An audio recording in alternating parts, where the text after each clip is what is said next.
Doctor, root canal के बाद cap लगवाना इतना जरूरी क्यों होता है? क्या सिर्फ फिलिंग से काम नहीं चल सकता? बहुत अच्छा क्वेश्चन है।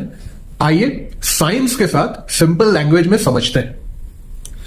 सबसे पहले यह समझिए कि क्राउन या कैप एक कस्टम मेड कवर होता है जो पूरे दांत को 360 डिग्री सराउंड करता है।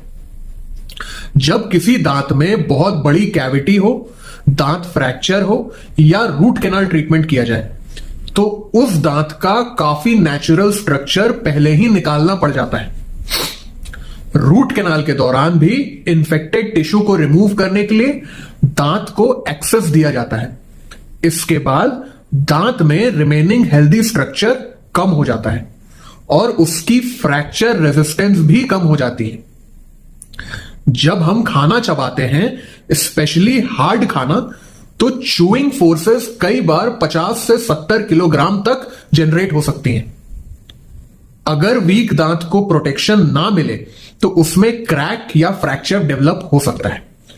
कई बार फ्रैक्चर इतना सीवियर होता है कि दांत को एक्सट्रैक्ट भी करना पड़ सकता है।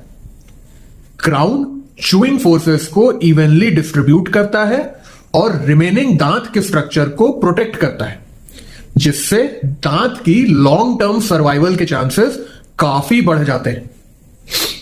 क्राउन सिर्फ रूट कैनाल के बाद नहीं लगता। अगर दांत में बहुत बड़ी फिलिंग हो, दांत एक्सटेंसिवली टूटा हो, सिवियर घिसावट हो या कॉस्मेटिक करेक्शन की जरूरत हो, तब भी क्राउन रिकमेंड किया जा सकता है। इसीलिए जब डेंटिस्ट क्राउन रिकमेंड करते हैं तो वो सिर्फ दांत को सुंदर बनाने के लिए नहीं, बल्कि उसकी स्ट्रेंथ, फंक्शन और लॉन्ग टर्म प्रोग्नोसिस को इंप्रूव करने के लिए रिकमेंड करते हैं। याद रखिए, रूट कैनाल दांत को इंफेक्शन से बचाता है, लेकिन क्राउन उसी दांत को फ्रैक्चर से बचाता है। अपने सवाल कमेंट्स में जरूर पूछिए और अपनी स्माइल का ध्यान रखिए।